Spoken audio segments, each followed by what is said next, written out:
Bismillahirrahmanirrahim. Alhamdulillah. Wassalatu wassalamu ala rasulillahi amma ba'du. Concerning this illustrious personality in the history of Islam, like everything else concerning our dawah, we call people to take the middle path in all of your affairs. Take the middle path in the way you love, take the middle path in the way you hate, take the middle path in work, take the middle path in resting, talking. Don't be of the people who have ghulu, who go to either extreme, too far to the right, too far to the left. Every day we make dua to Allah Azza wa Jal as Muslims, Surah Al-Fatiha, to guide us to the Sirat al-Mustaqim. Some people, they find it difficult to be balanced. So Shaykh al-Islam Ibn Taymiyyah rahimahullah ta'ala is an individual. I don't know of any other personality who the people are as polarized as they are in this man, past or present. And what I mean by that is you find people, they either love him or people, they hate him. Those people who love him, usually people of the Sunnah, Ahlul Hadith. I wouldn't say Ahlul Sunnah because people have hijacked that name and they don't represent Ahlul Sunnah. Ahlul Hadith. People who appreciate the Hadith and who appreciate pure Islam. They look at this individual and they appreciate what he gave to the world, what he gave to the Muslim community. Spreading authentic knowledge, making jihad, fi sabilillah. All of the khair that was inside of him, it was embodied with him as an individual, and what he gave to the people as well. And those people who hate him usually are people of innovation, people who he opposed their way. He opposed the way that they thought and understood the religion of al-Islam and aspects of the religion of al-Islam. So in general, as Muslims, the ulama, whether they're from your madhab or they're not from your madhab, they have a special place in al-Islam. And as the great scholar mentioned, al-Imam Ibn Damashq and other than him, talking bad about scholars, their blood, their meat, their flesh is poison. No one talks bad about the ulama except those people who are astray. The Nabi sallallahu alaihi wasallam informed this ummah, al-ulama'u warathatul anbiya. The scholars, they are the inheritors of the anbiya. So in talking about Shaykh al-Islam Ibn Taymiyyah, in no shape, form or fashion am I saying to anyone here, go overboard in your love for him. I'm not saying to you he never made mistakes. I'm not saying to you he's the greatest thing since sliced bread. I'm not saying to you he's greater than Al-Imam Abu Hanifa rahimahullahu ta'ala. He's one of those scholars in the long line and long succession of ayat, mu'jizat, miracles that Allah ta'ala sent men, real men from this ummah who showed us that he's an imam to be followed, yuqtada bihi. But we don't follow him in everything. One of his greatest students, Al-Imam Ibn al-Qayyim used to say, Shaykh al-Islam is our Habib. We love him, he's our Habib. But the haqq is more beloved to us and by us. He used to say that when he wanted to go against an opinion of Ibn Taymiyyah. Whenever his student wanted to go against the opinion of his sheikh, he would talk, he would write, he would say, Shaykh al-Islam Ibn Taymiyyah is our Habib, but the haqq is more beloved to us than him. And then he would tell his point of view about the issue, the mas'ala that he disagreed with his teacher. So everyone is allowed to differ with Ibn Taymiyyah and other than Ibn Taymiyyah. So in this introduction, the first point that I want to draw your attention to, this talk is not to make you a person trying to get you to believe in, buy into. Shaykh al-Islam Ibn Taymiyyah is the greatest human being. He's bigger than the Nabi sallallahu alaihi wasallam. He's bigger than the companions. He's bigger than the 4 imams of the madhahib. That's not what I'm saying here today. I'm saying develop and have an appreciation for the ulama of al-Islam. And this one in particular, he's a tremendous scholar, as you're going to see. Anyone who wants to read about a personality, this man, he broke the mold concerning those scholars who came later. His name is Ahmed His kunya is Abu al-Abbas. Abu al-Abbas. It's worth noting Shaykh al-Islam ibn Taymiyyah never got married to even have a child. So why did he take the name or the kunya al-Abbas, Abu al-Abbas? He followed the sunnah of the Nabi sallallahu alaihi wasallam. You, even if you're not married, it is from the sunnah of the Nabi, an easy sunnah, easy. It doesn't cost you anything. It's like the beard. If you just leave it, you get rewarded for practicing this sunnah that's wajib. You don't have to do anything. If you cut it, you're making efforts to do sins. Just leaving it, you're going to get rewarded, because that's what the Nabi did. That's what he ordered to do. Taking the kunya, that's the sunnah, doesn't cost you anything. You're not even married. You say, if I get married, I'm going to call my son Abdullah, Ahmed, Bilal, Ukasha. If you do that, that's reward in that. Like our mother Aisha radiyallahu anha. She never had any children, but her kunya was Abdullah. So Shaykh al-Islam ibn Taymiyyah, his kunya was Abu al-Abbas, and he never got married. He's from those scholars who didn't get married not because he opposed getting married, not because he didn't have shahwa, not because he wanted to get away from that sunnah. The Nabi sallallahu alaihi wasallam says that he married women, and anyone who opposes the sunnah is not from him. Shaykh al-Islam ibn Taymiyyah, that wasn't his point. One of the main reasons he didn't get married, as you're going to see inshallah, the man was always in prison. His whole life was filled with one fitna after the next one, after the next one, after the next one, after the next one. Controversial. Fitna upon fitna.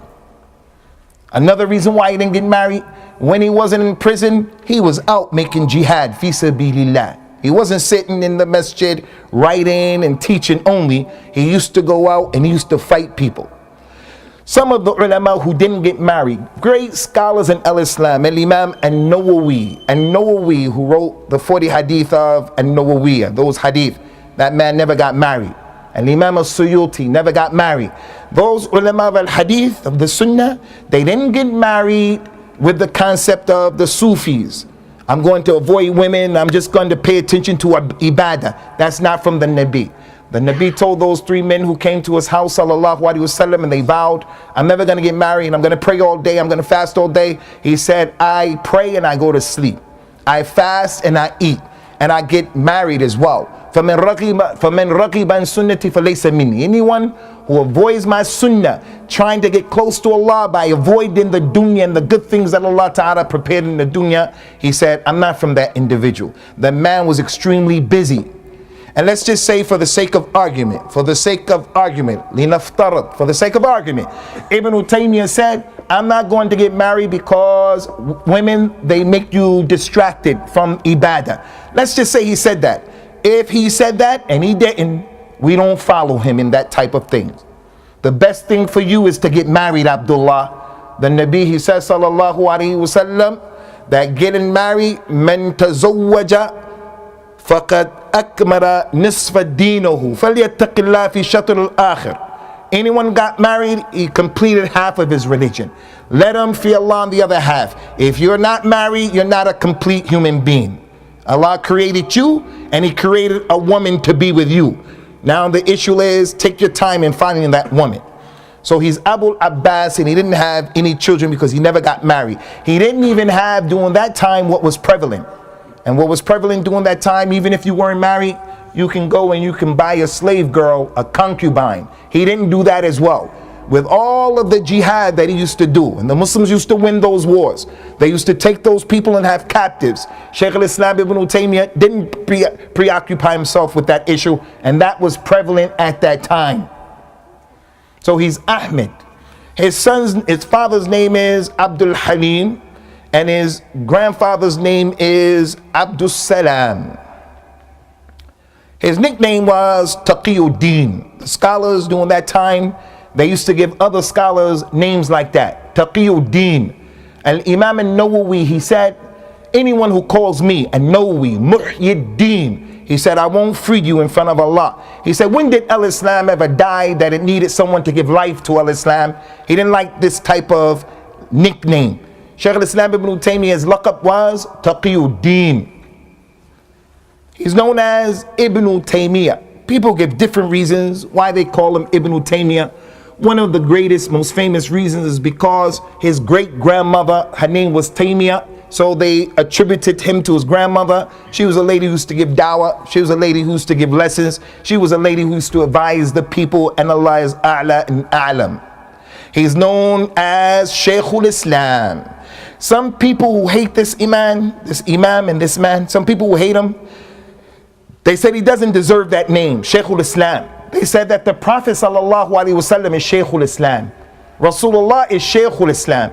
He's the one who knows all about Islam. No one else should take that laqab.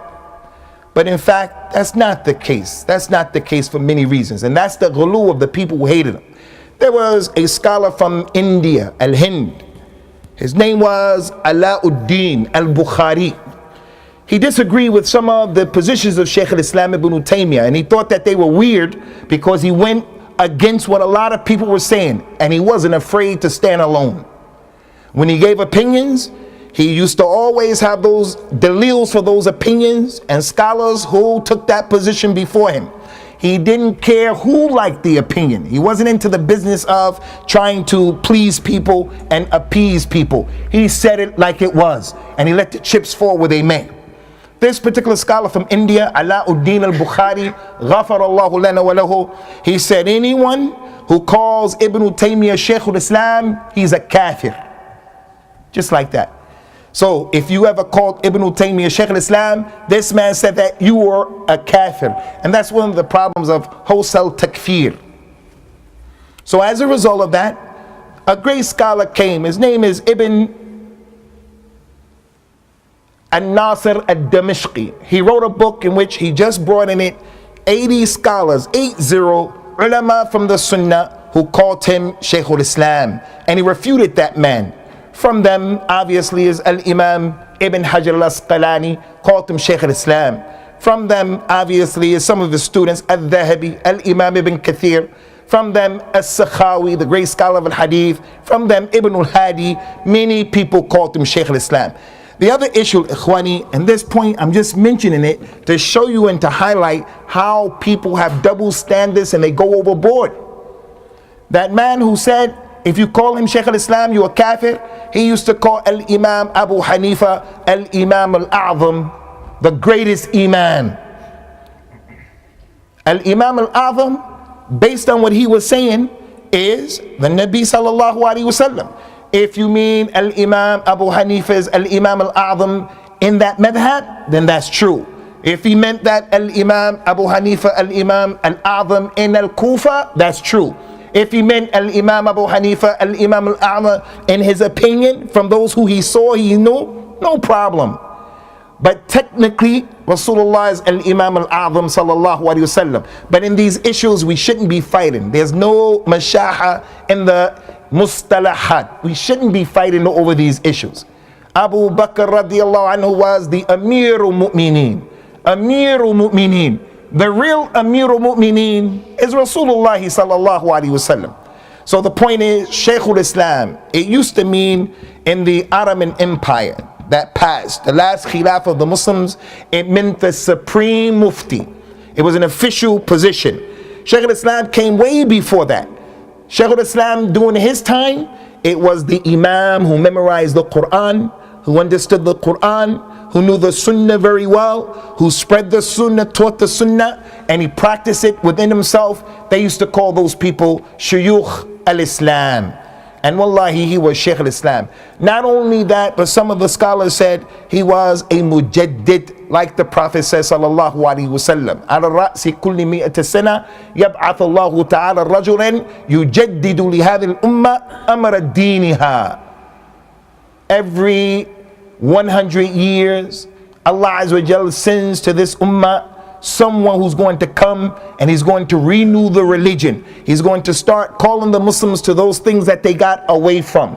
He's from those people, inshaAllah ta'ala. Shaykh al-Islam ibn Taymiyyah, he was born in 661 and he died in 728. So he died when he was 68 years old, 67 years old.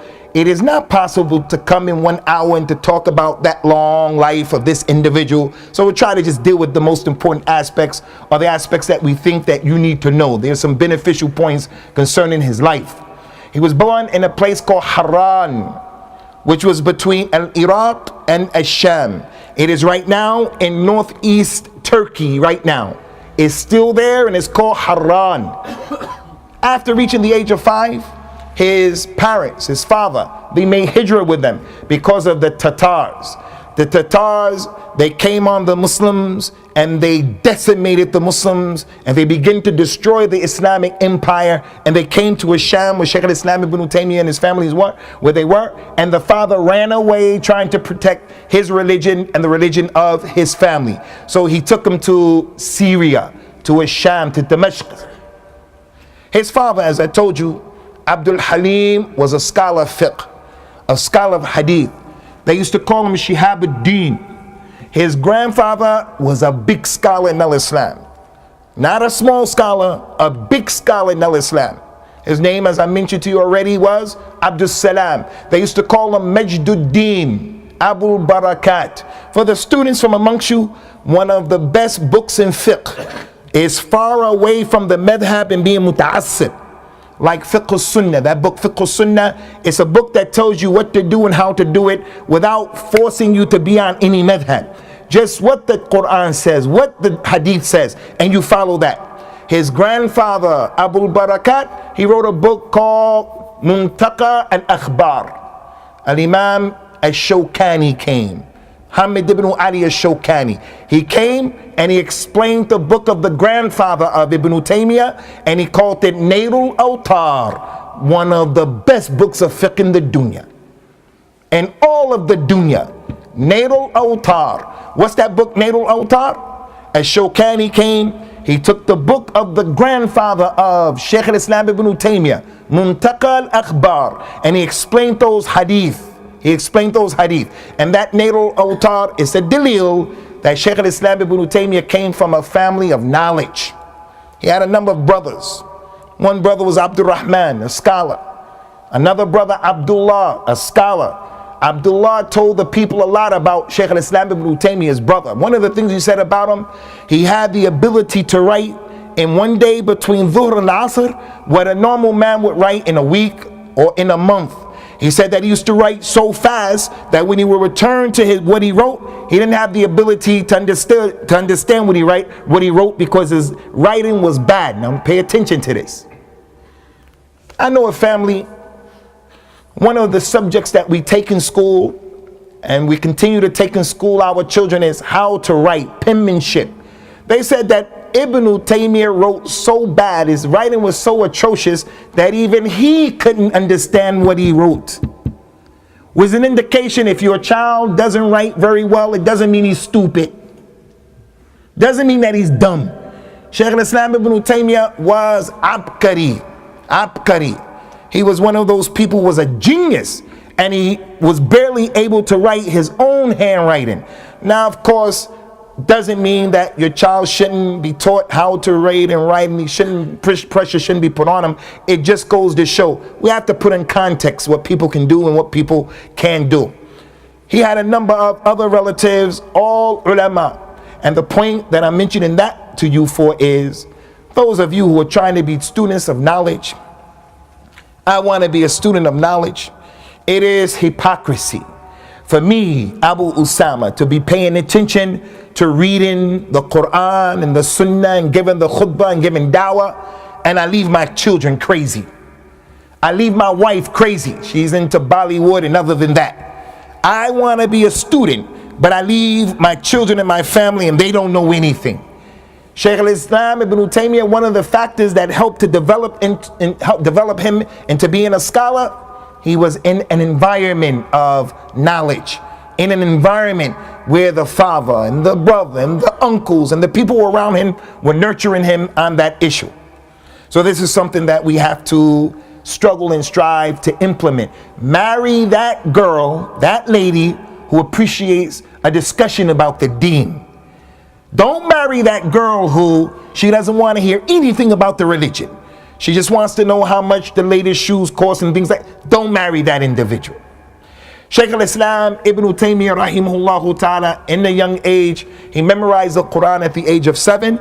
I'm not here to talk about everything that happened when he was a young man, but it is worthy of our attention that 2 things come out about his personality when he was young. Number 1, he had an impeccable ability to memorize. He can memorize anything and everything he put his mind and his effort to. Allah blessed him like that. And number 2, at a young age, he knew the value of time.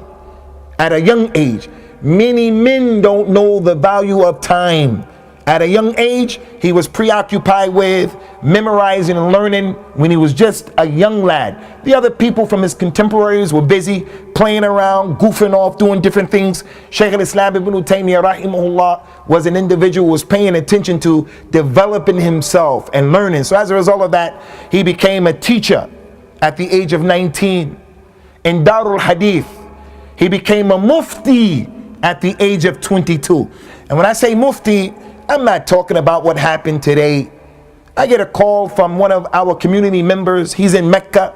He wants to know from me, can he do multiple umrahs from Mecca? Can he go to the Tan'im and come back? So I tell him, don't do that, because the Prophet sallallahu alaihi wasallam never did that. None of his companions ever did that. That's not a fatwa. I'm not a mufti. I just give him the opinion of what I know.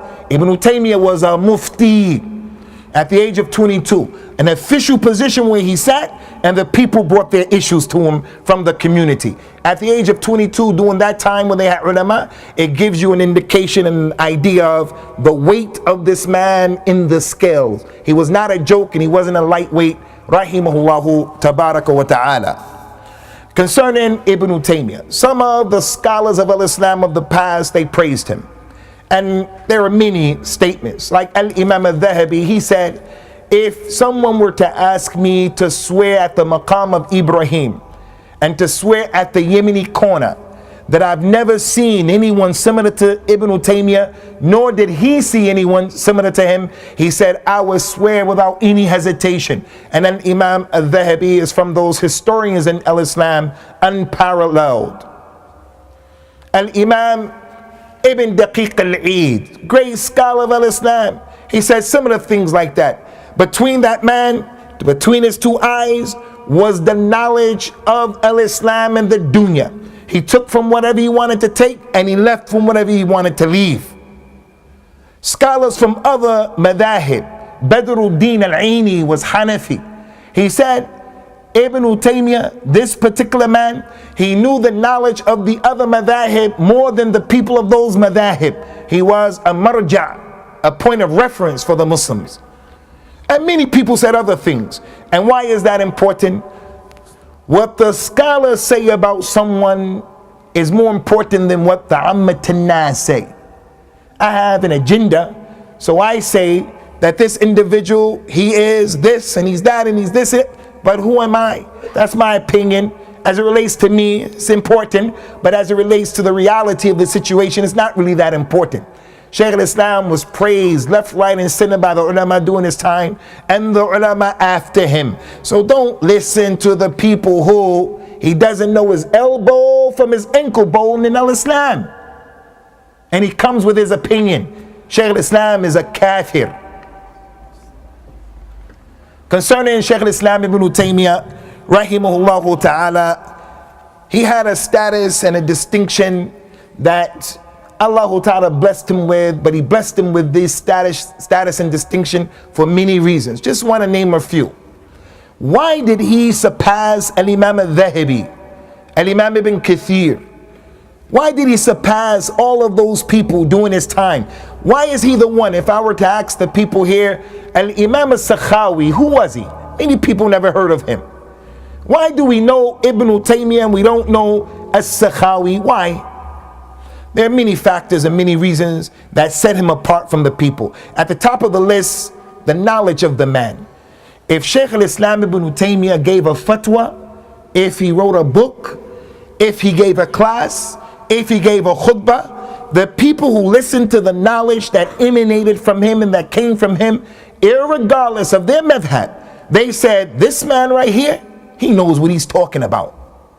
If the scholar sat in his class or attended a session in which he started talking, that scholar was said, this man knows what he's talking about. Shaykh al-Islam ibn Taymiyyah's knowledge, the man wrote over 900 books. 900. I don't know anyone in the dunya that has done that today. 900 books, many of which we were able to get, and many of them are lost. And the books that he wrote, some of them were written in prison when he didn't have his other references. He was in the prison, especially in the beginning. He would write books in the prison in which he would mention the ayat of the Quran, obviously memorize them, the ahadith and what book the hadith was in. He would write the athar, what the companions said and what they did. And he would write the names of the books and what the scholars who wrote that book said about this issue and that issue from his memory. The man was an ayat, an encyclopedia. What happened to all of those books? What happened to them? Many of them disappeared for multiple reasons. One reason is because people used to come to Shaykh al-Islam from different places like Iraq. 3 people would come to visit him. He would ask 3 questions. He would ask 4 questions. He would ask 6 questions. Ibn Taymiyyah would answer, and they would write the thing down. Those 3 people would take what he wrote, and they went back to Iraq. The book is gone. And that happened a lot. When the student realized that this was happening, they said, hey, Imam, let us start writing these things down. And he said, okay. But many of his books, they left in that way. Another reason, the Tatars, they were criminals, they were monsters. When they started to attack the Muslims and the Muslim empire, they destroyed many of the books, not only of Ibn Taymiyyah, but many ulama of that time and before that time. In al-Baghdad, the Tatars, they took so many books of the Muslims, threw them in the Euphrates River, and the ink from the river made the water become blue. They did the same thing throughout the Muslim empire. They wanted to erase and eradicate all of the knowledge of al-Islam. Wa hayhat hayhat. The Imam read the ayah today, yuriduna an yutfi'u nur Allahi bi afwahihim. They want to extinguish the light of Allah by blowing it out, by making these kinds of efforts. But Allah Ta'ala is going to complete his light. He completes his light how? By giving the ummah people like Ibn Taymiyyah and other than that. Rahimahullah Ta'ala. Ironically, another reason why his books they were lost, some of his enemies. Some of his enemies would go to people who had his books and purchase from him the book. This is how much people hated this man. The hatred that is not natural, it's not healthy. To hate an individual to the degree where you lose your ability and your sense to be fair and just. That's how they were. They would purchase the book and they would destroy the book, trying to do away with the knowledge of the man. As a result of his knowledge, his pristine knowledge, his sharp mind, Allah Azza wa Jal caused him to rise above his contemporaries, rahimahullah ta'ala. Another reason why the Imam has distinction is his ibadah. Ikhwani, right now in this class, this class that I'm giving right now for me, and this class that you're listening to right now, is better than making jihad in the month of Ramadan. I want to repeat that. It's better than making jihad in the month of Ramadan. It's better than reading the Taraweeh in the month of Ramadan.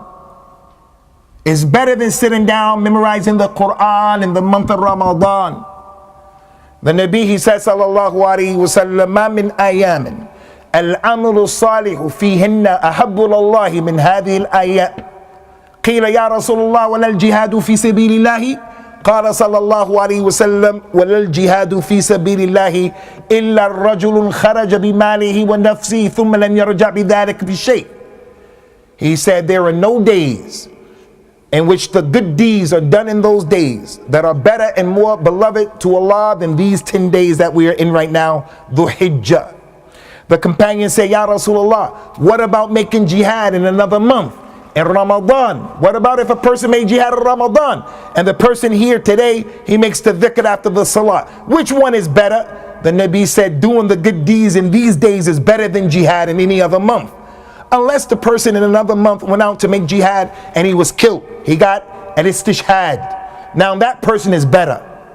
So the point here is, these are the 10 days of Dhul Hijjah. The question is, who fasted these days from amongst us? The question is, after the salah, who is the person from amongst us who can say, I pray sunnah prayer before and after each and every prayer where there's a sunnah prayer? Who from amongst us can say, in these days after the salah, I made the dhikr for every salah or most of the salah? Who can say, since these 10 days, Maghrib, since these days began, I didn't miss a single prayer in the masjid? All of these things that I'm asking you right now, they were adi to Ibn Taymiyyah. They were just natural. It was a part of who he was. He was a person of ibadah. The great scholar from his students, Al-Imam Ibn al-Qayyim, he said, Ibn Taymiyyah told him when he asked him, why do you make the dhikr so much? We see you and you make dhikr in a way we don't see it with anyone else. And he used to try to hide to make the dhikr. But there are just some things you can't hide. Like being in the masjid making dhikr. It's the sunnah. Stay there and make the dhikr. You can't help it. Why do you make dhikr so much? He said, rahimahullahu ta'ala, he said, to me the dhikr is like the water is to the fish. If you take the fish out of the water, what's going to happen to the fish? He said the fish is going to perish. Ibn al-Qayyim said, I prayed Fajr one day in his masjid because Ibn al-Qayyim was the imam who used to pray in another masjid. He had a beautiful recitation. They said, Ibn al-Qayyim, if you came into his dars, just hang your heart up at the door because he was going to take your heart and captivate you. He said to his sheikh, I prayed with him one day. He prayed Fajr and he sat there and made dhikr until midday. He said after he was about to get up, he said to Ibn al-Qayyim, this dhikr that I make from Fajr time to midday, it is my morning meal. If I didn't do it, I find that my body becomes weak. Who from amongst us? This is our way of ibadah. You find Shaykh al-Islam ibn Taymiyyah being a man who made isti'ana billah. He only sought help from Allah. All of those problems that he had, the people would be nervous from his students. Oh, we're all going to jail. We're all going to prison. They used to come to Ibn Taymiyyah and they said when we came to him, he would calm us down as if he had no worry in the world. He used to make it istighatha billah, asking Allah to give him the ghawth, give him the help, and so forth and so on. If an issue came to him about a mas'ala, he couldn't figure it out. It was difficult. He said, I would make istighfar up to 1,000 times. After the istighfar, Allah will open to me the mas'ala. The point, ikhwani, is the man was a sahib of ibadah. In as-salafiyya, alul hadith, those scholars, and Ibn Taymiyyah was from them, they were people who, they had kalam. But they weren't people who were just about kalam. They weren't just about kalam. The kalam is important. The man came and said, Ya Rasulullah, tell me something that I can only ask of you. He says, sallallahu alayhi wa sallam, Qul amantu billahi thumma istaqim. Say, I believe in Allah and then be upright. So kalam is important. It's important. Al-Iman is what you say. Al-Iman is in your heart. Al-Iman, it comes out on your limbs. As a result of that level of ibadah, Ibn Taymiyyah, he rose above the rest. He was distinct as a result of that. And a lot could be said about his ibadah, but there are a lot of things we want to share with you. Another issue, ikhwani, that set Ibn Taymiyyah above the rest, and this is important. Ibn Taymiyyah was an individual who was fair and just, and he had a lot of rahmat for the people. He was fair and he was just, and he had a lot of rahmah for the people. He used to say, and I want you guys to remember this, he used to say about Ahl Sunnah, Ahl Sunnah, A'lamu nas bil khaliq wa arhamu nas bil khalq. Remember that statement. He wrote it in many of his books, over and over and over and over again. This man has a madrasa, calling to a salafiyah, defending a salafiyah. And this fitna that Salafis are dealing with right now between ourselves, fighting each other. Ibn Taymiyyah gave the people a tariq to follow. It's not permissible for anyone to cause everybody to follow one man. It's not permissible for anyone to come and test the people based upon a man or a slogan. You bring those statements and you say, this imam, he's a madrasa in our dawah. But look what he said. Ahl Sunnah, they are the most knowledgeable of the people concerning Allah. They know about the Tawheed of Allah, His names, His attributes, where He is, where He isn't, what He said about Himself, how to understand those names and attributes. Allah comes down, subhanahu wa ta'ala. Allah is shy, subhanahu wa ta'ala. Allah has two hands. Both of those hands are right hands, subhanahu wa ta'ala. Ahl Sunnah, they know how to understand that. They know about Allah more than the other people. And he said, and they're the most merciful of the people towards the creation. And that's because that's how the Nabi was, sallallahu alaihi wasallam. He was merciful towards the jahil, the one who didn't know. He was merciful towards the youngster. He was merciful towards the lady. He was merciful towards the young girl. And he didn't force her to get married. He, sallallahu alaihi wasallam, was merciful towards his enemies. Those who were against him, the Nabi was merciful. Instead of making dua against them, he made dua for them most of the time. Ibn Taymiyyah was like that. Fair and just. One of the judges during his time, he was a qadi, he was a judge, Maliki, Ibn Makhluf, when he was in Egypt. They went to the Sultan and they lied on Ibn Taymiyyah. They told the judge that Ibn Taymiyyah said this and he said that. Many of these people lie on the man, even till today. Attribute to him what he didn't say. They told the Sultan he did this, he did that. The Sultan put him in jail. When they looked into the issue and they investigated, they found he didn't say that. The Sultan took him out of the jail and he said, now, get retribution, get revenge. And he was trying to encourage him to give him the word to kill them. Ibn Taymiyyah told the Sultan, those are from the ulama. If you kill them, it's going to be fitna. If you kill them, you're not going to find other people from the community who's going to take their place. Ibn Makhluf, this man who was part of the problem, he said, Ma ra'aytu ansafa min Shaykh al-Islam ibn Taymiyyah. I never saw anyone more fair and just than him. We tried to kill him. When he got power over us, he pardoned us and he let us go. That's how he was. Sufis were present there during his time. They asked him, what's your position about the Sufis? And in Syria, they have the whirling dervishes during that time as well. What they do and what they believe, crazy things, Shabbarat, Mawlid al-Nabi, all of that stuff, it was present during his time. They said that the Nabi had ilm al-ghayb, sallallahu alaihi wasallam. What's your position concerning the Sufi, Shaykh al-Islam? Look at the justice. He said, the Muslim community, many of the Muslims look at some of the Sufis as the Sufis. They see them as being the best in the creation. He said, and that's wrong. He said there are other Muslims who see the Sufis as being people outside of al-Islam for what they're doing. He said, and that's wrong. And he read the ayat in Surah Fatir. فَمِنْهُمْ ظَالِمٌ لِنَفْسِهِ وَمِنْهُمْ مُقْتَصَدٌ وَمِنْهُمْ سَابِقٌ بِالْخَيْرَاتِ بِإِذْنِ اللَّهِ. From them are those people who oppress themselves. From them are those people good and bad. They mix it up. And from them are the people who are doing a lot. The people who have zuhud. The people who are doing really good. So he was fair and just. He didn't say all Sufis are no good. Sufis take this kalima today. They take that kalima of his today. And they say, you see, Shaykh al-Islam ibn Taymiyyah is bigging up people of tasawwuf. And that's not true.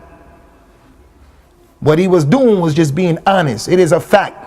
From the Sufis or those people who have good akhlaq, they're trustworthy. They memorize the Quran. They're not fooled by the dunya other than that. And from them are those people who introduce in Islam what's not from Islam. Some of them even fall into shirk and kufr. Some of them even put themselves down, lower than the dogs, like those who ate the defecation of their sheikh. The sheikh has so much barakah. If he were to defecate, use the toilet, akramakum Allah, they will pick it up and eat it and put it on their faces and say this is from the barakah of the sheikh. No, that's out of the religion. So the point, ikhwani, is the man, he passed everybody in terms of his rahmah for the people and his justice. But there's a point I want to make, and I want to make it clear. Although Shaykh al-Islam ibn Taymiyyah had rahmah on the people, his student al-Imam al-Thahabi, he said Ibn Taymiyyah was tough. He was a tough personality. He was a tough personality, especially when he debated with people. Al-Thahabi said, "Lo latafa ma khasumihi lajtama'at kalimatu bayn al-nas." Only if Al-Thahabi, his student, said this, only if he was more gentle with his opponent, if he dealt with his opponent when he debated, if he was just a little bit more gentler with them, then the people would have accepted what he said. But he would pull out the sword when it was time to debate.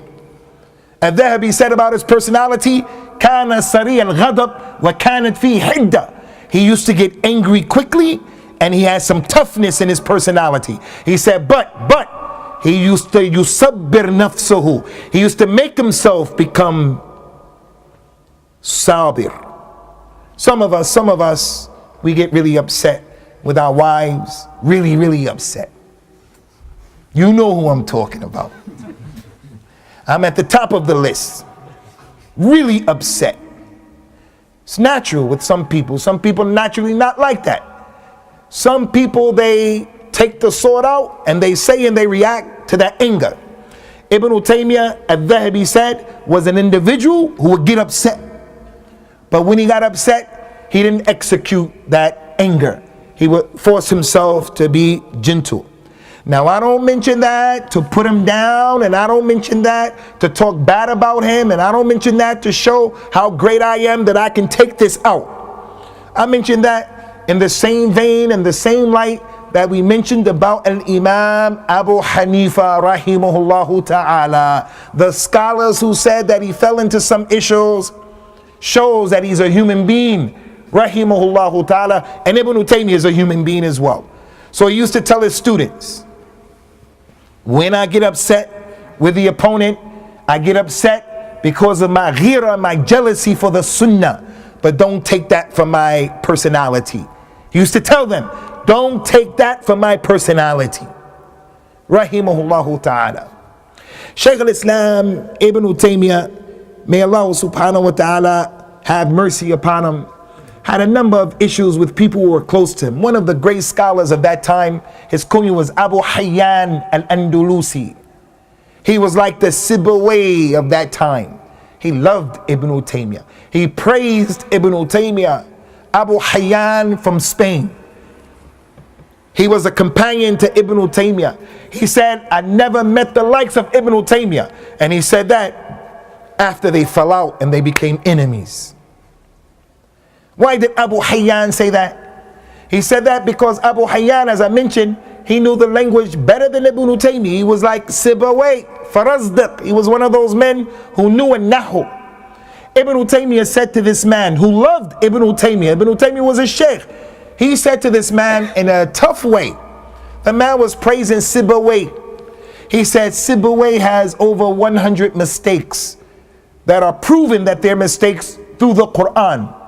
He didn't understand them. He said they were lies. Ibn Sibawayh, he lied over 100 times, proven by the Quran. He said Sibawayh doesn't know that he did it, and you don't know that he did it. The man took it personally because that lisan of Ibn Taymiyyah, it hit him like a sword and he broke off from him. So he lost some friends along the way. Again, why am I mentioning that, ikhwani? I'm mentioning that to show the point. No human being deserves to be followed unconditionally except one human being. Only one. Now I'm going to ask you the name of that human being, and I just want everybody to tell me what's the name of that human being or who he is. And if anybody doesn't say it, I'm going to deal with you. The one human being who we follow unconditionally, who is he? Sallallahu alayhi wasallam. Abu Bakr radiallahu anhu, ala ras wal ayn. He's from the awliya of Allah. Umar, Uthman, Ali, they're in Jannah, ala ras wal ayn. All of them from the awliya of Allah. May Allah put us with them yawm al-qiyamah. Wallahi, they're in the Jannah, Jannat al-Firdaus, wa Rabb al-Kaaba. But we don't follow them indiscriminately. Sheikh Ibn Baz, Sheikh Al-Albani, Sheikh Ibn Thaymeen, we don't follow them indiscriminately. Sheikh Rabi', we don't follow him indiscriminately. Don't blindly follow anybody. And don't be one of those people who says, I'm with the Imam. Wherever he goes, I go. He going to the hell, I'll go to the hell. Blind following is another issue. It's another issue, but it's not from the way of Ahl Sunnah. It's not from the way of Ahl Hadith. It's from the way of the Yahud and the Nasara and the Mushrikeen. وَإِذَا بُشِّرَ أَحَدُهُمْ بِالْأُنْثَى ظَلَّ وَجْهُهُ مُسْوَدًّا وَهُوَ كَظِيمٌ يَتَوَارَى مِنَ الْقَوْمِ مِنْ سُوءِ مَا بُشِّرَ بِهِ أَمْ يَمْسِكُهُ عَلَى هُنٍ أَمْ يَدُسُّهُ فِي التُّرَابِ أَلَا سَاءَ مَا يَحْكُمُونَ. During that time, Abu Lahab, Abu Jahl, his wife carried the baby 9 months. They have the baby, a baby girl. The people come and say, Abu Lahab, Abu Jahl, your wife had a baby girl. When they hear it, their face become black out of being embarrassed. And he starts to hide from the people in the street. He doesn't want his friend and his uncle and his relatives to see him because he had a baby girl. And then he starts to think to himself, should I take this baby and should I bury it alive, or should I keep it and be low in the dirt? And then Allah said, what an evil decision they made. What would they decide to do? They would dig a hole and throw the girl in the hole and put the dirt on the hole. That's a taqleed. Mushrikun. You ask Abu Lahab, Abu Jahl, why did you bury your daughter in the dirt? He'll say, that's what my mother and my father did. Why do you say Hazar Nazir? That's what my mother and my father did. Why you don't do Raf'ul Yadayn? That's what my mother and my father did. Don't be of the people of a taqleed. Sheikh so-and-so, Al-Albani said it. Al-Albani is not a dalil. Sheikh Rabi is not a dalil al-Hadith.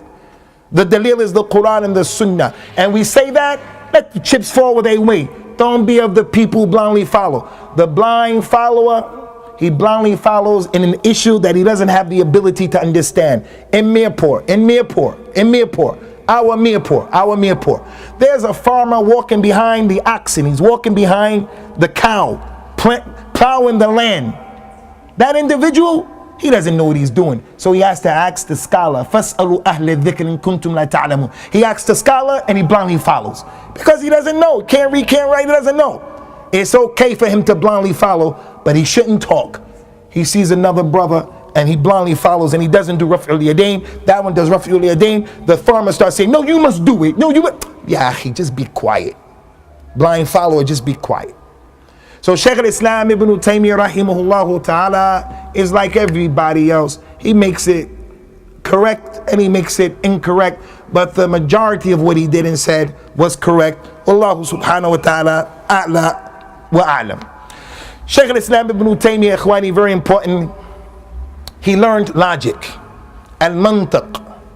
During his time, the knowledge of people who are looking and reading into what Socrates said. They were looking into what Aristotle said. They started to take that and try to implement that knowledge in al-Islam. And Ibn Taymiyyah, he learned logic. He learned it. And from the Sunnah is not to learn about al-Kalam. Not to learn about this thing. All of those books that the ulama of the Salaf wrote, Al-Barbahari, Al-Imam Ahmed, and Usul al-Sunnah, all of them, Al-Lalaka'i, all of them, Ibn Abi Asim, all of them, from the Usul of a Salafiyah, not to be of Ahl al-Kalam, not to read it, not to learn it, not to debate with it. Ibn Taymiyyah, he learned it, which goes to show, ikhwani, we can't take the statements and the actions of the Salaf out of context.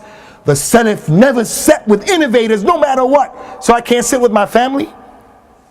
No, don't use that as an example. They were tough in sitting with the innovators, and sometimes they sat with the innovators. It depends on what's going on. So why did Al-Imam, Shaykh al-Islam, Ibn Taymiyyah learn mantiq? He learned it in order to refute those people. He has a book called Radd al-Mantiqiyin, the refutation on those people. And the way he used to refute them is he used to refute them using their logic. He used to refute them using their language. Listen to me. I do not advise that you read those types of books. I do not advise that you read some of the books that Ibn Taymiyyah wrote, because he didn't read them for the Amma, he didn't write them for the Ammat an-Nas. The language is complex. Many people who accuse him of this and that, they read his statements, and yes, sometimes he did say that, but he's speaking and repeating what they said. He's writing and he's speaking and he's thinking on the lines of what they said and what they thought. So for you to come and say, he believed this, he said that, yes, he said it, but he wasn't saying that believing in it. It's complex, so don't read it. At Tadmuriyah, we want to learn Aqidah in this place. He wrote a book of Aqidah called Al-Hamawiyah, another one Al-Wasatiyah. Those are not the books of Aqidah that you start off with right away. Ibn Taymiyyah was on another level. He wrote books for the regular people, he wrote books for kuffar, and he wrote books for the people who are logical thinkers, the people of kalam. And the general rule is, the knowledge of kalam is haram and we shouldn't do it. It's like the Dajjal.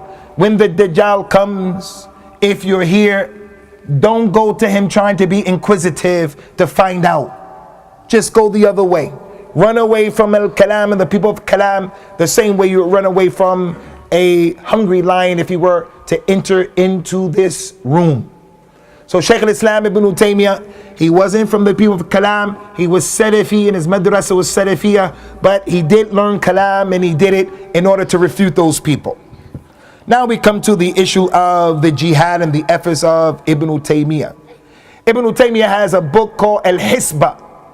Al-Hisbah is talking about the responsibility that you have in the community to correct things. Anything that goes on in this masjid that's wrong, there's a repugnant smell. For an example, the masjid is not clean, someone left the windows open, anything, there's no access for the one who's handicapped. Al-Hisbah is the responsibility that everyone has, the imam has, the administration has, to make the society as perfect as possible. He wrote a book about that. He wrote a book called Al-Amr bin Ma'ruf wa Nahi Anil Munkar. This was what he was about. He sat in the masjid, he gave lessons, he wrote books, he gave fatwas, but Shaykh al-Islam ibn Taymiyyah, he used to get busy. What did he do? In that area, there were a lot of mausoleums that were built, a lot of shrines that were built. Ibn Taymiyyah physically used to go and he used to break those things down. But he wouldn't just go and break it and cause fitna. He would break it, and in the meantime, while breaking it, he would do two things. He would explain to the people why these shrines were not halal, and he would explain and expose the reality that people who you're saying in these graves are not even in these graves. Historically, he showed them that the companions who they were worshiping were not even in those graves. And number two, he would explain to them through intellectual arguments, the regular people, how doing this is not permissible. So he used to eradicate it. And that was the sunnah of the Nabi. Ali radiallahu anhu, he said to one of the people during his time, Allah ab'athuka ala ma kana nabiyyu sallallahu alayhi wa sallam yub'athani. I want to send you into the land to do something that the Nabi used to tell me to do. He said, yeah, send me. Allah ajid qabran mushrifa illa sawaytahu. Ya Ali, the Nabi said, go through the land and travel. Go to Yemen, from Medina to Yemen. And as you travel, any grave that you see built above the ground, make it equal to the ground. That's the sunnah. And also, Ali, any picture that you see, then deface it. Statue, pictures, break the arm, break the head, cover it over. Ali, when he traveled, that's what he did. It's the sunnah. But when Ibn Taymiyyah did this, Amr bin Ma'ruf Nahy Anil Munkar, he didn't do it in a way that caused fitna. Another thing, Ibn Taymiyyah used to get with his students and other than them, because there were Ahlul Kitab in the area, there was a lot of khamr going on, and the Muslims were drinking and getting high. Ibn Taymiyyah used to go to those taverns and he used to break up the wine glasses and he used to order the people not to do that. And the people were happy as a result of that. The man was always busy with al-amr bil ma'ruf and al-nahy anil munkar. In our masjid, people of the sunnah, in this masjid, we come to the masjid and we find that the saf in front of us, it's not connected. There's space. We're not taken care of. We're not feet to feet. Just a small issue. And the person of the sunnah doesn't say anything. He doesn't have to give the khutbah. He doesn't have to give the lesson. But he should have some love for the ghira. This is a masjid of Ahlul Hadith. And the meaning of Ahlul Hadith, the people love the Hadith. Not a masjid where this and they're Brewis. Where this, they're Deobandis. Not that. Ahlul Hadith meaning, in this place, if someone came from China and he was on the sunnah, when he came into this masjid, he smelt the aroma of the sunnah. He saw the way the imam read, the way the people were. This is a masjid of Ahlul Hadith, and nobody had to tell him that, just by what he saw in the masjid. Al-Hisba and Al-Amr bil Ma'ruf and Al-Nahi anil Munkar. Another issue is Ibn Taymiyyah used to give dawah to those Christians and those Jews in that area. That's a special area for all of the three groups of human beings: Muslims, Christians, and Jews. It's the area where many prophets and Anbiya and Rasul were, salawatullahi wassalamu alayhi. He wrote a book called Al-Jawab As-Sahih Liman Baddala Deen Al-Masih. The true word and the true answer to those and for those who changed the word of Isa ibn Maryam. He wrote to the king of Cyprus, showing him how Christianity wasn't real. He used to write to the Jews and the monks and the priests, encouraging them to come to Islam, exposing their falsehood that they put in the Torah and the Injil and what they believed in. The man was busy. That's why he didn't get married. As for the jihad of Ibn Taymiyyah, Ibn Taymiyyah, Ikhwani, used to speak against the rulers. He used to speak out against the rulers, but he didn't do it in public. People who like the takfiri way, people who make takfir, they like to take Ibn Taymiyyah's statements and actions, and they use them out of context to make khuruj and to make takfir of people. Ibn Taymiyyah wasn't a mukaffir. He said things to the rulers, but he didn't say it in public. He didn't say it in the khutbah. He did what the Nabi said, the sunnah. من أراد أن ينصح ذا السلطان فليأخذه بيده وليخلو به فإن قبل منه فبه ونعمة وإن لم يقبل فقد أدى ما كان عليه. Anyone who wants to advise the one in position of leadership, let him take him by the hand and let him seclude himself with that individual, and then let him advise him. If he takes it, you did what's on you. If he rejects it, then it's not your problem. My wife, your wife, she better not come in front of my friends while we're eating, and she comes inside or behind the door and she says, hey brothers, Abu Usamah is the leader and the imam in this house. He did this and he did that and he did that. You people do. If she did that, it's going to be a problem, because I'm the imam and you're the imam, and you're not going to accept that from her because it's wrong. You're sitting at the table. You're sitting right here. Your wife is there, 3 kids there, 3 kids there, and the wife starts to say to you, hey, you did this and you did that in front of the kid. You're going to say, hey, what are you doing? She has to talk to you and her alone. The imam, the administration in this masjid, you don't get up in front of the people and you talk like that. That's the sunnah. Like it who like it, hate it who hate it. That's what the Nabi said. Ibn Taymiyyah used to do that. Also, he waged war. He fought against the Tatars, and he fought many times against them. And he used to explain to the Muslim rulers why it was wajib to fight against them. And he spent a lot of time fighting against them. And he was an example when it came to fighting.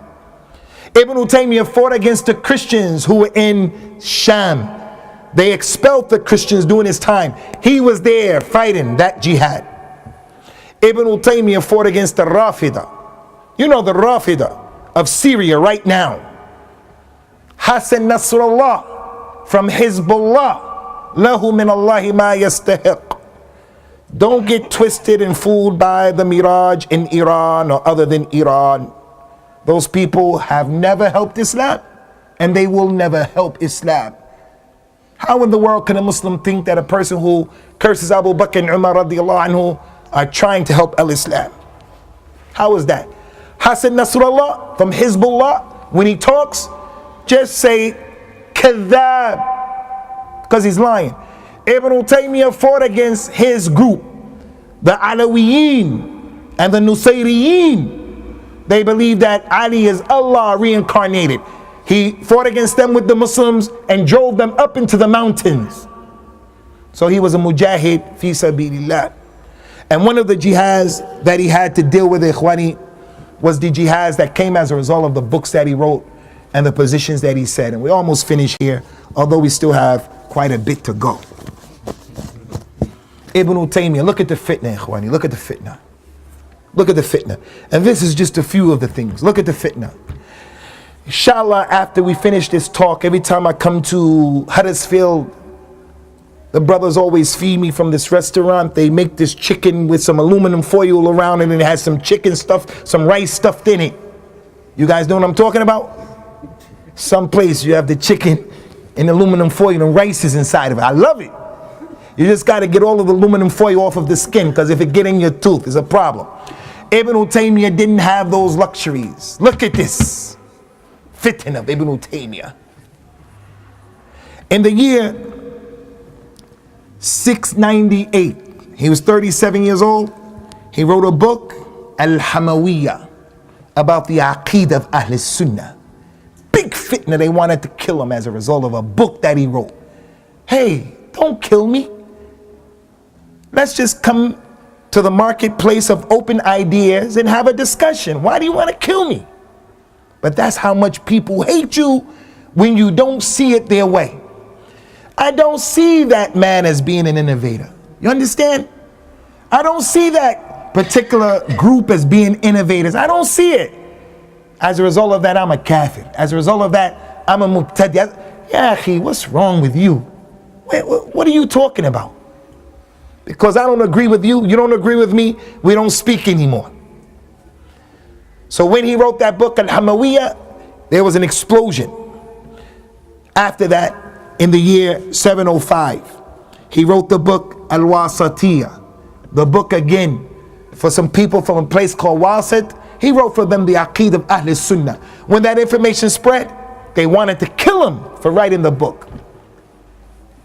He could have remembered Al-Hamawiyah and remained silent, but the people came to him and asked him a question. He wrote a book for him. Here's the book, Aqeedah of the Ahl Sunnah, Al-Hadith. Take the book. They wanted to kill him. At this time, his name started to spread as being a person who was an enemy of khurafat and shirk and bid'ah. So the people said, we have to do something to this man, something with this man. So they called him to Egypt. From Asham, he went to Egypt. In the year 705, after writing Al-Wasatiyah, they put Shaykh al-Islam ibn Taymiyyah in prison for 18 months.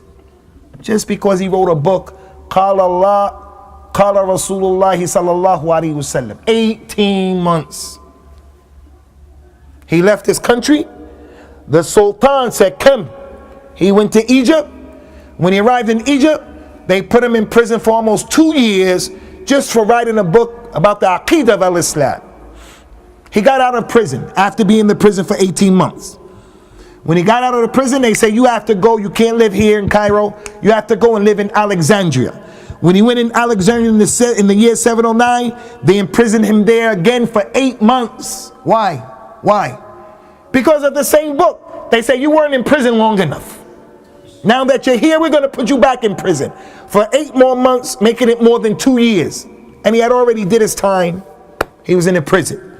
After that, Shaykh al-Islam ibn Taymiyyah came out. They put him in prison again in the year 720. He was 59 years old. They put him in prison just because of some verdicts that he gave. Fatwas. Where the dalil was with him. Pay attention to this, because this is a recurring issue.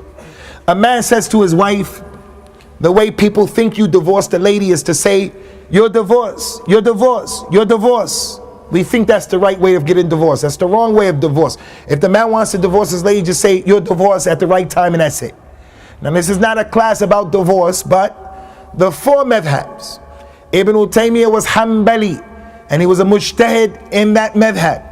So for the one who comes and says it's a bid'ah to have a madhab, that's a problem. Many scholars before us, they had madhabs. If there was a Hanafi scholar in Huddersfield, he knew what he was doing, and he was on the Sunnah. And when the Quran and the Sunnah came and the madhab went against it, he pushed it on the side, like Abu Ja'far al-Thahabi used to do, like Ali al-Qari used to do, and they were Hanafi. If he was like that, I would say go and learn from that man. It's just a systematic way of learning your religion, that's all. In those four madhabs, Hanafi, Maliki, Shafi, Hanbali, all four of them say, if you divorce your wife, you're divorced, you're divorced, you're divorced. They said it's irrevocable. That's in every madhab. Ibn Taymiyyah said, no, I don't agree with that. He said, during the time of the Prophet, if someone did this, sallallahu alaihi wasallam, the Prophet counted it as one. During the time of Abu Bakr, it's khilafah. If someone did that, he counted it as one. In the beginning of the Khilaf of Umar, in the first 2 years, if a person did that, he counted as one. But during the time of Umar, when the people started doing it a lot, Umar said, anyone who does this 3 times, I'm going to make it count. And he explained to the people, it's not my position. The people of the Madhahib got upset with him. The Hanbalis had rahmah, but even from them, people were jealous. They got upset with him. They put him in prison just because of verdicts like that, where he showed how all of the madhabs can be wrong in an issue. All of them can be wrong in the issue. So the dalil is not what the Imam said, is not what the madhab said. The dalil is what Allah said and what His Prophet said, sallallahu alaihi wasallam. But we use the statements of the Imams as light. Pay attention, ikhwani. The Quran is here for an example, and it's with me. This book of benefit is here with me. The Quran is with me right here. You turn this light off, you come into this room, you close the door, you don't know where this book is. You can't find it in the dark. You can't. You're going to be stuck at the door because you're in pitch black darkness. When we flip the switch for the light comes on and it helps you to find the book. The scholars are like the lights. When the light comes on, the scholar helps you to go to find the book. And they explain what the book said. But that light is more powerful than that light. That light can go out at any time. That light has a faulty fuse in it. The light is not the dalil. The light is a medium by which it helps you to see the real light. That's not the goal, that's not the objective. This is the goal and this is the objective. So Ibn Taymiyyah was trying to teach the people that point, and he used to get in trouble as a result of it. Rahimahullahu ta'ala. Lastly, he went to prison because he banned the people from traveling to Al-Medina with the niyyah of going to see the Nabi sallallahu alaihi wasallam. He banned the people from traveling throughout the world with the niyyah of going to a grave or a shrine. He said this is not permissible, even for the Nabi sallallahu alaihi wasallam, because of the hadith that's authentic.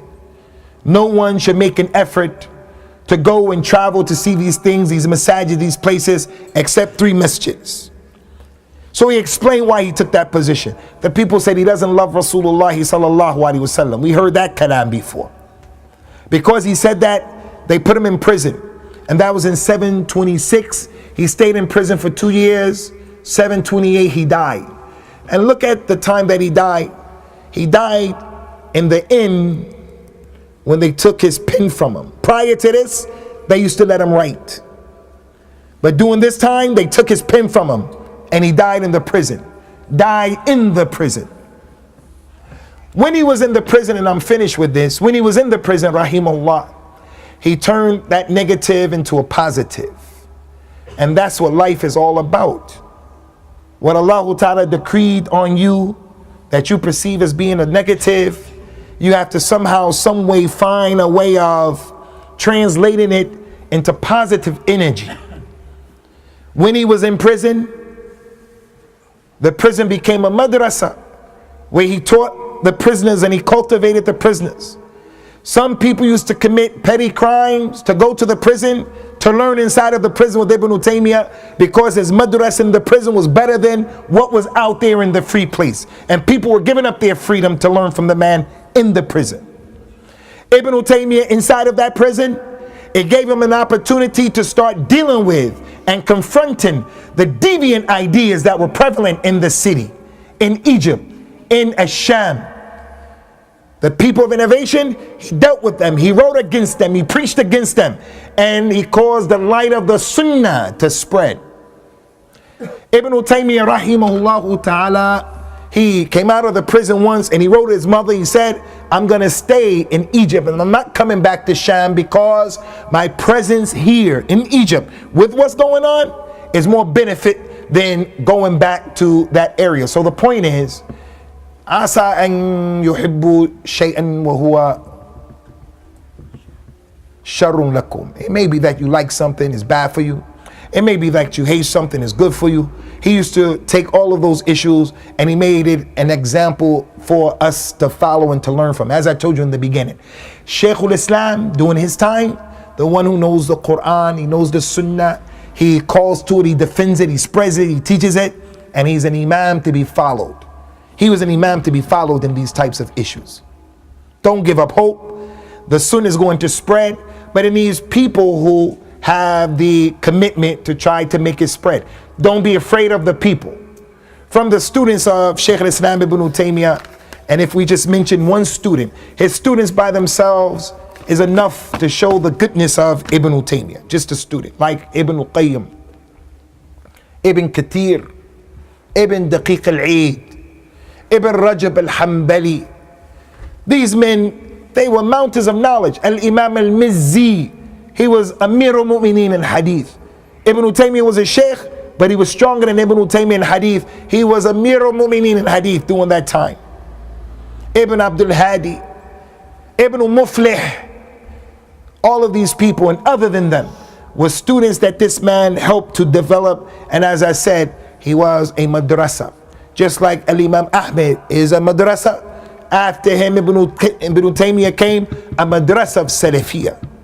After Ibn Taymiyyah came, Muhammad ibn Abdul Wahhab. And Muhammad ibn Abdul Wahhab, Ikhwani, is nowhere near Ibn Taymiyyah in knowledge.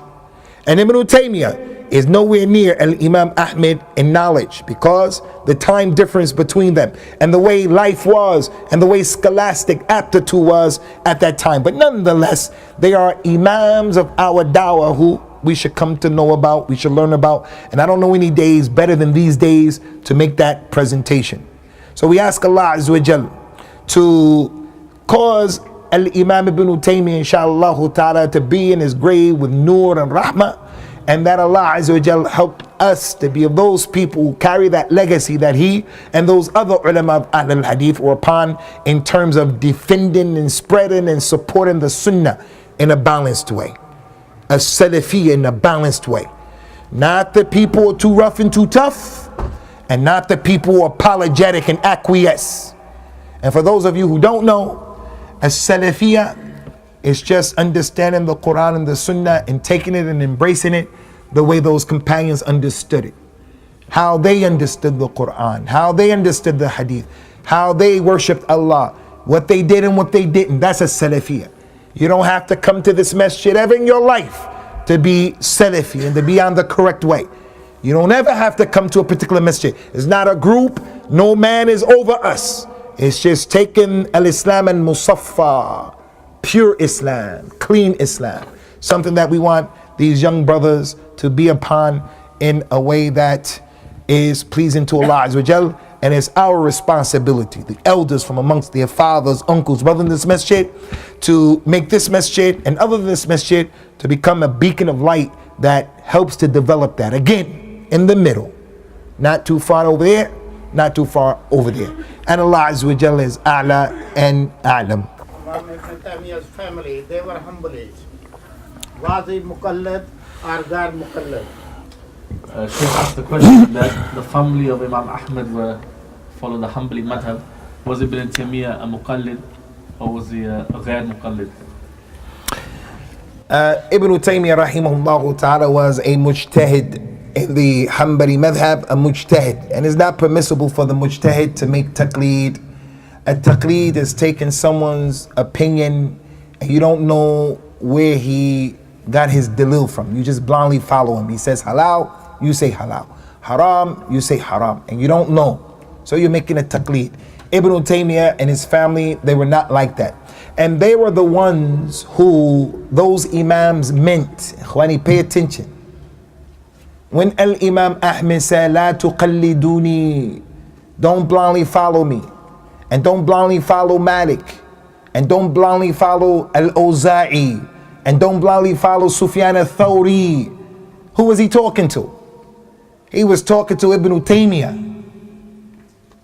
He was talking to people who had the ability to understand the proofs.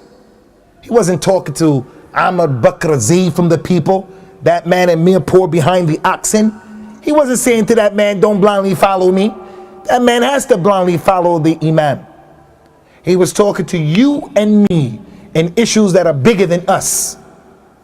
But if it's in the issue that you have the ability to understand, Raf'ul Yadayn, someone can easily come and bring you the dalil why you should do Raf'ul Yadayn, and you're smart enough to understand it. In that issue, don't blindly follow what goes against that. But other issues that are big, Al-Imam Abu Hanifa, he said to Abu Yusuf, Wayhak ya Yaqub, you write down everything I write? I'm a human being. I say something today, I say something tomorrow. He was talking to Abu Yusuf. Wasn't talking to you and me. He was talking to you and me in issues that we have the ability to know Abu Hanifa was wrong in that. The girl has to have a wali, for an example. You can't drink a nabidh. Issues like that. We have the ability to know that. But issues that are too big for you, I have to blindly follow when we don't know, because the issue is too big. It's too big for you. This house, I want to get it on mortgage. Can I do it? Can I not do it? I'm in this situation. Can I do it? Can I not do it? The issue is too big for most of us. You go to the sheikh explains to you the dalil, you don't know what he's talking about. And some of you have the ability to know what he's talking about. So Al-Imam Ibn Taymiyyah was a mujtahid, and he did not blindly follow anyone, and that's why he went against the four imams, and he used to go against his own madhab many times. And look at this, ikhwani, he had around him people who were on different madhabs, like Ibn Kathir was Shafi'i, and he used to love Ibn Taymiyyah, and Ibn Taymiyyah loved him. And the fact that they had different madhabs didn't sour or destroy the relationship. So his family were not muqallideen. But some of us, we have to be muqallid, because we don't know. And when you make taqleed, you do it and be quiet. Don't argue about the point, because you're ignorant. You don't know. You just blindly follow, and you follow someone who you trust. So you have to go to the imam of the sunnah. Don't blindly follow the one of bid'ah and shirk and khurafat. Don't do that. Make sure he's a person of the sunnah, and then you blindly follow him in that particular issue that's too big for you. Take a written question, inshallah, then another question from the floor. A question here says that who were the Mujassima, and was Ibn Taymiyyah one of them? The Mujassima, ikhwani, comes from the word jasm, which means the body. They have some big word in English, I can never pronounce it. How do you pronounce that word? Anthropomorphism? How do you pronounce it? Yeah, this thing. It's from what the Jahmiyyah said, and the people of innovation. Allah Azza wa Jal, He described Himself as having certain characteristics. He said to Iblis, Ma mana'aka an tasjuda lima khalaqtu biyadayya. What prevented you, Iblis, from bowing down to the one that I created with my two hands? Allah Ta'ala has two hands, and both of those hands are right hands.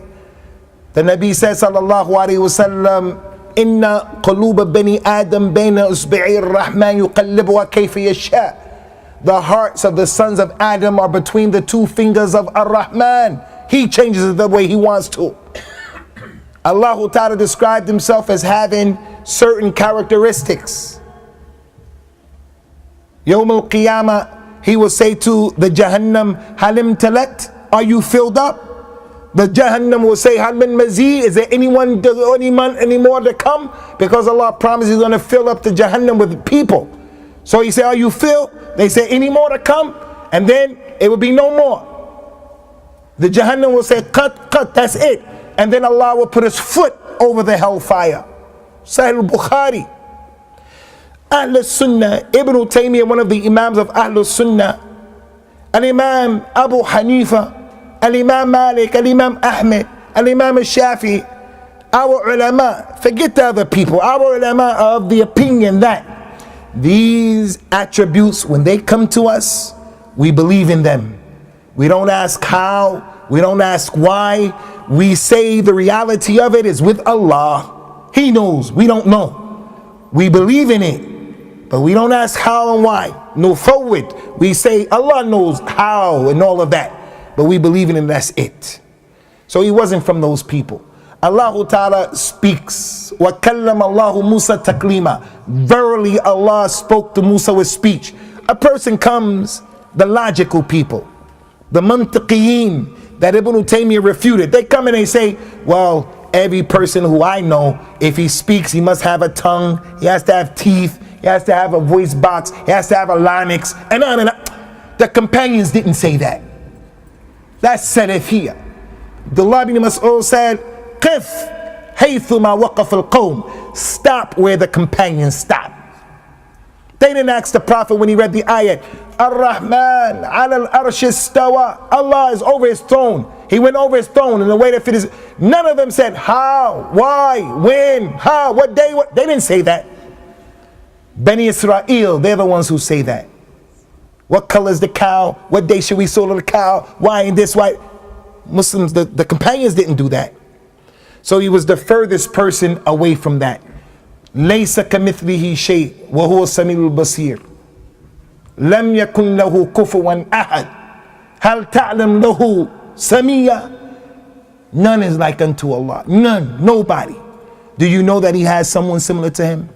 So we establish these things and we leave it just like that. Like it who likes it, hate it who hate it. Like it who like it, hate it who hate it. And don't waste your time debating with these people. Al-Imam Malik, when the people used to come to him, the man would say, hey, I want to debate you about one of these issues. Al-Imam Malik would do multiple things. Sometimes he would put his finger in his ears and he would say, as for me, I know my religion. Go look for someone who's in doubt like you and debate him. Some people he would say, hey, how Allah went over the throne, that's what you want to talk about? He said, going over the throne, al-istiwa, we know what that means in the Arabic language. It means to go, to rise up. That's what it means. Nuzul means to come down. A hand, this is a hand in the Arabic language. Speech, we know what that means in the language. How it is, how he went up, how he came down, we don't know. To believe in it is wajib. You gotta believe in it. And to ask about it is an innovation. Get him out of here. Get him out of here. And he will kick him out of his lesson. So don't be of the people who are faint-hearted about that. We believe in that and that's it. About regarding the life of Shaykh Islam ibn Taymiyyah. In English, Akhi Kareem, I don't know much, but I'm pretty sure if you go back to the Google, you Google it. You young brothers, mashallah, you got barakah. Got that Google. We didn't have Google in 1986 when I became Muslim. We didn't even have cell phones like this. We had those big cell phones. You put them up and they were real big. You go to Google. But his students and people who came after him, they wrote about him extensively. So people translated that stuff and they put it on the Google. Like the book by his student Muhammad ibn Umar ibn Abdul Hadi.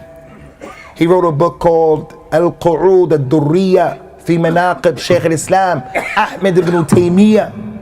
The illuminated pearls concerning the virtuous aspects of Ahmed ibn Taymiyyah, in which he wrote about what the man did. And Imam al-Thahabi wrote about him extensively, his students, in Arabic. So I don't know anything in English, but I'm pretty sure there must be, yeah. I saw a book in English. There are a number of books about Al-Imam al-Bukhari, Abu Hatim al-Zur'a, Abu Hatim al-Razi, Al-Imam Muslim, Al-Imam Malik, Abu Hanifa, and Ibn Taymiyyah. It looks like this. Yeah, I did see that. I never read it, but I know the one who wrote the book is a person who's trying to spread the sunnah, and the people are printed. Also, people are trying to spread the sunnah. So I don't remember much about that book, but go to the Google. Jazakallah khair, Shaykh. Could you please mention some details and information regarding the funeral of Ibn Taymiyyah? Ikhwani, one of the things that we can mention about Ibn Taymiyyah is Ibn Taymiyyah was a man who had mu'jizat. We consider him to be from the awliya of Allah, inshaAllah. Is Ibn Taymiyyah in Jannah? No. From our aqidas, we don't say anybody is in Jannah unless we have dalil. We don't say anyone is, no matter how much we love him. We don't know where he is. He's not a companion. And also the companions, the one who urinated in the masjid, the lady who committed zina and was stoned to death. The companions are better than Ibn Taymiyyah. The least of the companions better than Ibn Taymiyyah. Anyway, concerning his life, he used to tell the people things were going to happen, and he would tell Al-Imam Ibn Kathir, Al-Imam Al-Thahabi, he would tell them things about their personal life that they knew that they didn't tell anybody else. And they used to say, how did you know that? He would tell them, don't ask me how I know. He would tell the army what was going to happen tomorrow. Do we say he had ilm al-ghayb? Don't say he had ilm al-ghayb. Maybe Allah showed them those things in his dream. Maybe they were inspiration. Allahu a'lam. Concerning his death, Ibn Taymiyyah, rahimahullah ta'ala, when he finally died in the prison, it was an awesome occasion for the people. He was one of those imams who his janazah was similar to the janazah of Al-Imam Ahmed. Everybody came out in the community with the exception of 3 people. 3 people were really against him and made a lot of trouble. They didn't come out not because they hated him. They didn't come out of fear. If they came out, they knew the people may kill them. So there were tens of thousands of people. His janazah was prayed over by his brother Abdullah. His his body was watched by the great scholar of hadith and Mizzi, his student. And those who were close to him from his students and his relatives and the people of virtues, they were the ones who were allowed to come into the prison and take his body, wash the body. And the streets of the area were filled with people out of love, honor, respect, and reverence of Ibn Taymiyyah. So the people of the Sunnah, they continue to say, the distinction between us and them is during the time of the janazah of people of the Sunnah, just look how many people come out and they participate in the janazah of Al-Imam Al-Albani, Al-Shaykh Ibn Baz, Al-Shaykh Ibn Uthaymeen. Just look, it shows those who love them and those who were not on the same page as them, they had respect for these individuals. So his janazah, it was a sign that the man was loved. And one time there was a janazah that was passed by. It passed by the Nabi when he was sitting with his companion, sallallahu alaihi wasallam. He said, wajibat. And then another janazah came by and he said, wajibat. It's wajib. The companion said, why did you say that 2 times, Ya Rasulullah? He said, the first people who came by, the first janazah, you people spoke well about that individual. So it's wajib that he goes to Jannah. Antum shuhada'ullah fil ard. You people are the witnesses of Allah on the earth. And the second man that came by, people spoke bad. What a bad guy he is. He owed us money, he's smoking crack, he doing that, he doing that. You say he's a bad guy. He says he's wajib, he's going to go to the hellfire. Because you people are the witnesses of Allah on the earth. So when all of those people came out to witness his janazah, it's a bushra. It's one of the signs of a good khatima. A person who dies and he has sweat on his forehead, it's a sign of a good khatima. A person who dies right after doing a good deed, it's a sign. He died at Ramadan, he died at Hajj, he died after Hajj. A person who died from a stomach ailment, he drowned, the wall fell on him, he burned, she died in childbirth, it's a good sign. The person died on Friday, it's a good sign. One of the signs of a good khatima is that the people spoke well. The Nabi told the people, sallallahu alaihi wasallam, if 40 people of Tawheed pray on your janazah, they're going to make intercession. Another hadith said 100. He had 70,000 people.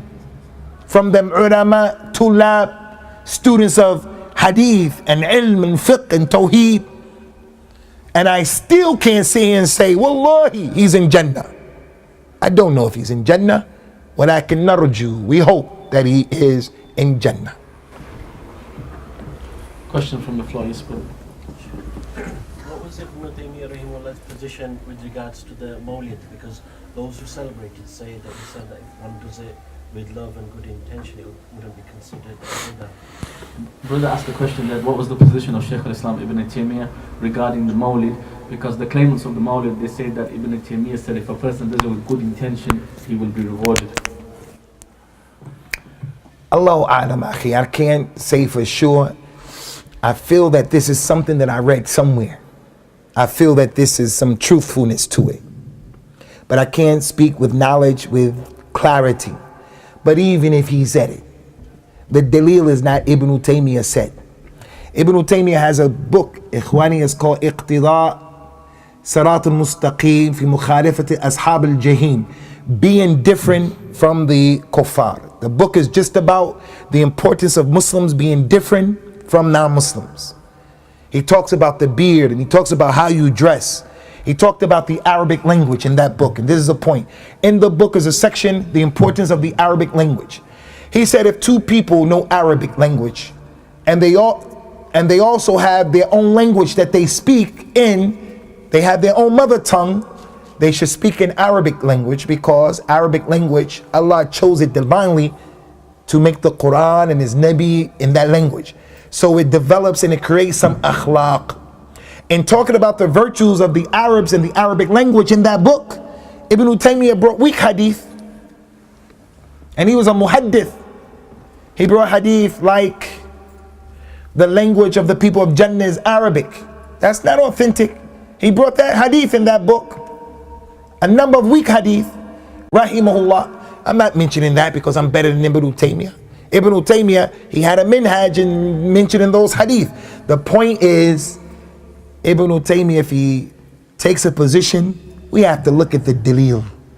And if he said that the Mawlid was okay because of this and that and this and that, that's his point of view. He's a scholar, he's a mujtahid. But we say, if the Mawlid was permissible, the first 100 years would have did it. The second 100 years would have did it. The third 100 years would have did it. The Muslims would not have waited until 400 years to start doing this Mawlid and to realize it was good. And if it was good, the people would have done it before us. They would have proceeded from the best of these generations. So the dalil of the people who said it's not permissible is stronger than the dalil of the people who say you can do it. Not only him, Suyuti said that you can do it, Sakhawi said that you can do it, other great scholars, and that's why we have to stay balanced. We respect the ulama, but the ulama, that is not the goal and the objective. The goal and the objective is the haqq, the Quran, the Sunnah, the dalil. I read this years ago. He said Allah will reward them for their niyyah and love of the Prophet ﷺ, but not the action. That's his exact statement. Yeah, I read something similar that what Shaykh al-Islam Ibn Taymiyyah actually said was they'll be rewarded for their ikhlas, but they'll get punished for doing the act of bid'ah. Shukran lakum. Sheikh Al-Taf Sensei Shafiq. And his daughter is named Taymiyyah. And actually, Ikhwani, some of the scholars said that the correct way of pronouncing his name is Taymiyyah, with a shadda on the ya. Many people make it with takhfif and they say Taymiyyah. The correct way is Taymiyyah. But that's what we're used to, so that's what everyone says. No problem. We're not going to fight over those issues. Is it true that Ibn Taymiyyah said that on the Day of Judgment, the Prophet will sit next to Allah on the throne? I don't know that he said that, but I doubt it very seriously that he said something like that, rahimahullah ta'ala. And if he did say something like that, it's rejected. It's rejected. And another thing, there's a scholar who's bigger than Ibn Taymiyyah who said something like that. And he was none other than the Tabi Mujahid. Mujahid learned the Quran, ikhwani, from Abdullah ibn Abbas 13 times, 1-3. Mujahid said, I learned the Quran from Ibn Abbas 13 times. Every single ayat, I would say for every ayat, what is this? And what is that? And what is this? So the great scholar of Islam who had his own madhab, bigger than the four madhabs, Al-Imam Sufyan al-Thawri. Al-Imam Sufyan al-Thawri said, if the tafsir of Mujahid comes to you, take it. And Imam al-Bukhari in Sahih Muslim, he relies on the tafsir of Mujahid more than any other from the Tabi'een in Sahih al-Bukhari, because of his unique position of learning from Ibn Abbas. Mujahid said about the ayat, Asa Rabbuka an yab'athaka maqamin mahmuda. Hakadha, laysa kadhalik? Ayat of the Quran about the maqam al-mahmud. It may be that Allah is going to give you, Ya Muhammad, your Lord, a maqam mahmud, Yawm al-Qiyamah. Some of the scholars said that the maqam al-mahmud, it is the physical place in the Jannat al-Firdaus that's only for the Nabi sallallahu alaihi wasallam. Aisha is going to be close to him. He says sallallahu alaihi wasallam, Ana wa kafil al-yatim kahataini fil Jannah. I will be like this with the one who takes care of an orphan, and he separated his fingers. The companion narrated the hadith. He didn't say like that, because no one's going to be like this. He's going to have his special place in the Maqam Mahmud, and people will be close to him. But no one's going to be like this, because he's the Sayyid of Bani Adam. That's one meaning of the Maqam al-Mahmud. Another authentic meaning of it is the Shifa al-Kubra. The Nabi will be able to get the people out of punishment Yawm al-Qiyamah. The people are going to go to Adam, get us out of the trouble. He said, I can't do it, I made some mistakes. They're going to go to Nuh, I can't do it, I made some mistakes. Ibrahim, I can't do it, I made some mistakes. Go to Musa, they go to Musa, I can't do it, I made some mistakes. He'll say, go to Isa. Isa won't say, I made a mistake. He'll just say, it's not for me. Go to Muhammad. When they go to Rasulullah sallallahu alaihi wasallam, Rasulullah will make shifa'a. That's the maqam al-mahmud. Authentic hadith. Mujahid, the tabi'i, he said the meaning of that is that Allah is going to sit Rasulullah next to Allah on the arsh. No scholar ever came and said, because of that, Mujahid is a deviant, Mujahid is this, Mujahid is more knowledgeable than Ibn Taymiyyah. He learned from the companions. He's from the second generation. So let's not have the minhaj of the people who have double standards. If you're going to talk bad about Ibn Taymiyyah and make him a kafir and throw him out of Islam and all that, you have to do that with Mujahid. As a matter of fact, Mujahid being more knowledgeable, he's the last one who should have did it. And that happened. As for Ibn Taymiyyah, I don't think that this happened. Bring that dalil so we can read it. I don't think that happened. But if it did happen, it's a mistake that he made, rahimahullah ta'ala, and he's a mujtahid. He gets a reward when he makes a mistake, and he gets 2 rewards when he gets it right, because he's from the ulama. قُلْ هَلْ يَسْتَوِ الَّذِينَ يَعْلَمُونَ وَالَّذِينَ لَا يَعْلَمُونَ. They're not equal.